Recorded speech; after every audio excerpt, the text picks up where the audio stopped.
A husband calls his wife and asks a simple question. What does she have planned for Saturday? She answers honestly, saying nothing. He takes that single word as an immediate green light to commit them both to babysitting 2 neighbor girls, ages 8 and 5, until 3 o'clock in the morning. The husband's motive for volunteering their house is straightforward. His friend wants to surprise his own wife with late-night concert tickets, and the husband wants to help facilitate that surprise. The logistical problem is the date. The concert is scheduled for Saturday evening, which places this massive overnight childcare favor squarely in the middle of Mother's Day weekend.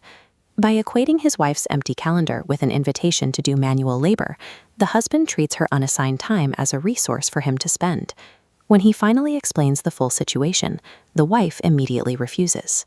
She explicitly states that watching additional children is not how she intends to spend her Mother's Day weekend. The husband immediately moves to invalidate her boundary. He argues that Mother's Day is technically on Sunday anyway, and diminishes the holiday entirely by calling it just a day. When dismissing the holiday doesn't work, he pivots to a different tactic. He tells her he has already given his friend a definitive yes, and points out that the expensive concert tickets have already been purchased. This flowchart illustrates a concept we can call the social sunk cost. A commitment originates with the friend, transfers via a promise to the husband, and then funnels straight down onto the wife. The pre-purchased tickets act as a lock, making any refusal seem socially unacceptable.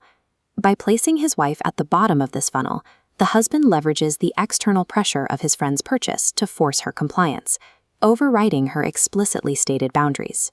To understand why a single babysitting request triggered such a massive dispute, we have to look past the weekend and examine the daily mechanics of their household.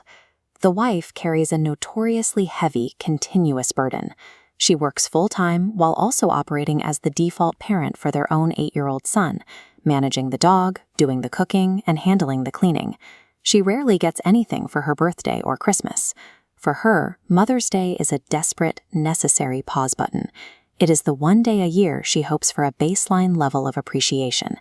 A request to manage 3 children until 3 in the morning ignores the physical and mental exhaustion she navigates daily. It effectively erases the reality of her existing labor. The situation looks even worse when we examine the historical reality of what actually occurs in their home when the couple claims, "We are babysitting." The wife is the one entertaining the kids, preparing the food, organizing the games, and breaking up arguments. The husband routinely disappears into the media room, shuts the door, and plays video games. His stated reason for leaving the room is that he doesn't know how to help.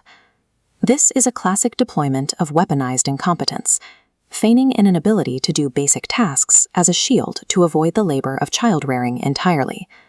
This looping clip captures the severe sensory overload of their previous babysitting attempt. Both the couple's son and the neighbor's older daughter have ADHD.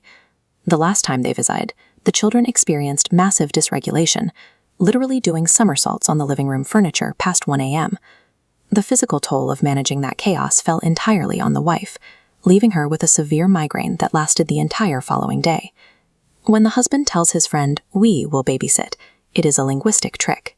He is volunteering his wife for 100% of the unpaid labor, while he collects the social credit for being a good friend.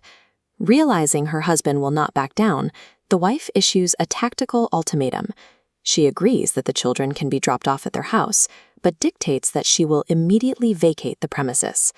This graphic of a digital movie ticket represents her exact method of boundary enforcement. She purchases a single seat for the new Mortal Kombat movie, ensuring she is physically absent during the exact hours of the babysitting favor.